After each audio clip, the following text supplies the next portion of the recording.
masuk ke pembelajaran kita, ada baiknya kita berdua sebelum kita masuk ke pembelajaran, berdua sesuai kepercayaan masing-masing. Berdua dinilai.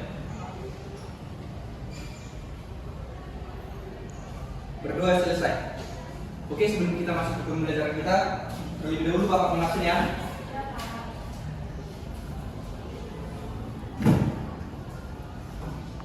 Mas Bulan? Saya Pak. Ferdiansyah? Sakit Pak. Darwin Paruntungan Sinaga? Saya. Elvida Sari? Saya Pak. Maulana Saputra? Alpa Pak. Oke. Sebelum kita masuk ke pembelajaran, terlebih dahulu Bapak memberitahukan sebuah peraturan tentang masuknya pembelajaran Bapak hari ini. Yang pertama itu, selama pembelajaran kalian tidak boleh ribut, kalian harus tertib selama pembelajaran. Yang kedua, jangan ada yang main HP. Dan yang ketiga, jangan makan atau minum di dalam kelas. Mengerti? Ngerti Pak. Oke, kita langsung saja ke materinya. Oke anak-anak semuanya, pada kesempatan pertemuan kali ini kita akan membahas materi tentang struktur bangunan. Struktur bangunan itu terdiri dari dua macam, yaitu struktur atas dan struktur bawah. Oke, perhatikan ya. Ya, Bu. Struktur bawah. Struktur bawah itu yang pertama pondasi. Pondasi itu terbagi dua, yaitu pondasi depan dan pondasi dalam. Sebelumnya kalian udah pada tahu apa itu pondasi dasar? Belum, Bu.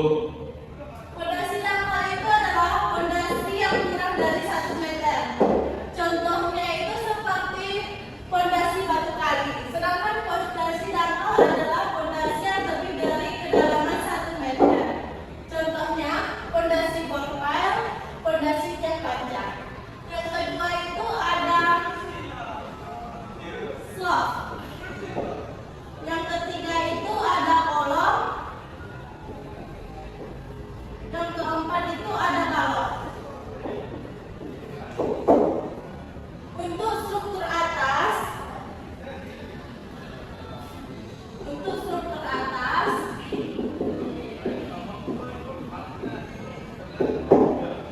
yang pertama ada dinding,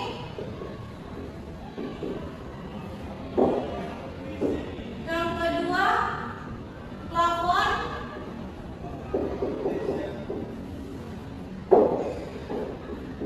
tangga. Tangga ini kenapa dilingkari? Kalau seumpamanya rumah kita cuma 1 lantai, struktur atas tidak termasuk tangga. Oke, ada yang bisa untuk menghapus ruang tulis? Ya, Bu. Baiklah anak sekalian, seperti yang kita ketahui ada beberapa macam beban yang ada dalam suatu struktur bangunan. Karena itu beban mati ada kolom, beban balok, plat lantai, dan pondasi.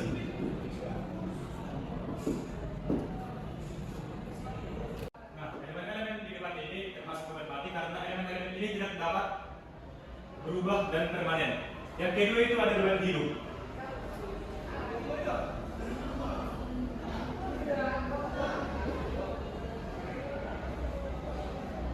Ada yang tahu contoh beban hidup? Saya Pak. Ya, silakan Mas Bram. Contohnya Pak, kayak penghuni di situ Pak, kayak kita manusia. Ya, manusia.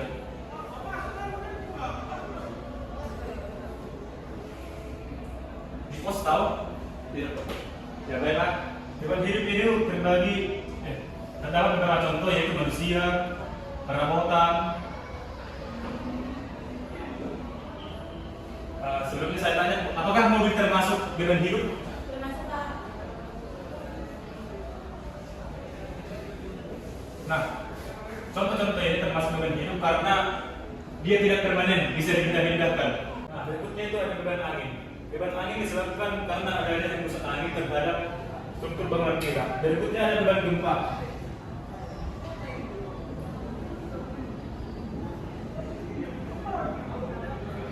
Nah, beban gempa ini disebabkan karena adanya pergeseran di dalam tanah sehingga menyebabkan kalau ada dari pernah lihat itu di dalam dinding dan keretakan. Itu disebabkan karena beban gempa. Yang berikutnya itu ada beban hujan. Beban hujan ini disebabkan adanya tumpukan air yang ada di dalam, kalau ada pernah lihat itu dak beton dalam suatu rumah atau atap yang berbentuk rata, itulah namanya beban hujan. Nah, berikutnya itu ada namanya beban tanah. Beban tanah itu tekanan literal pada dinding basement atau fondasi bawah. Nah, setelah anak-anak lihat, apakah anak mengerti atau ada yang mau ditanyakan? Nggak ada, Pak. Oke, karena kalian semua sudah ngerti dengan materi konstruksi lintas gedung, saya ingin bertanya tentang mungkin hal yang paling mendasar dari gedung tersebut, yaitu fondasi. Siapa yang tidak tahu fondasi? Nah, fondasi apa sih yang cocok untuk dibuat dalam konstruksi gedung? Mungkin ada yang bisa menjawab? Saya Pak, menurut saya Pak, fondasi yang cocok digunakan untuk gedung bertingkat berlantai 1 sampai 3 itu fondasi tarak Pak. Karena fondasi ini sangat cocok untuk bangunan bertingkat Pak. Mungkin ada yang pendapat lain? Izin Pak, menurut saya untuk bangunan berlantai 1 sampai 3 itu cocoknya fondasi borpel Pak. Soalnya fondasi borpel itu cocok di lokasi padat atau bangunan bertingkat lainnya, karena fondasi ini aman akan getaran yang ditimbulkan oleh kendaraan atau hal-hal lain Pak. Izin menanya Pak. Silakan Pak. Menurut saya ya Pak, itu fondasi yang cocok itu fondasi yang panjang, karena fondasi ini tuh cocok di gedung bertingkat yang lebih tinggi dan tahan gempa. Cocok juga untuk di proyek berskala besar. Nah, di konstruksi bangunan gedung ini sebenarnya bisa digunakan dua jenis fondasi, yaitu ada namanya fondasi dangkal. Ini dia yang jawaban dari David tadi ya. Iya Pak. Fondasi dangkal ya. Ada namanya fondasi dalam, yaitu tadi jawaban di pos sama Evida. Di sini tidak ada yang sama, cuman berbeda jenis saja. Contohnya seperti tadi fondasi tiang pancang.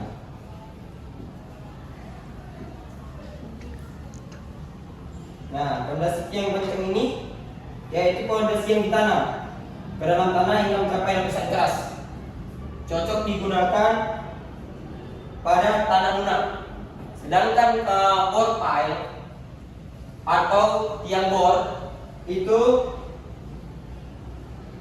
lubang yang dibor lalu diisi besi dan beton. Cocok kayaknya pada bangunan karena minim getaran. Pas dari jawaban si Dipos ya. Apa tadi rasanya Dipos? Karena atas getaran. Ya, karena sekitaran pas sekali. Oke, mungkin sudah dari kalian sudah banyak yang mengerti. Apresiasi buat kita semua.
Siapa yang membuat PPT, siapa yang menjadi MC untuk kedepannya.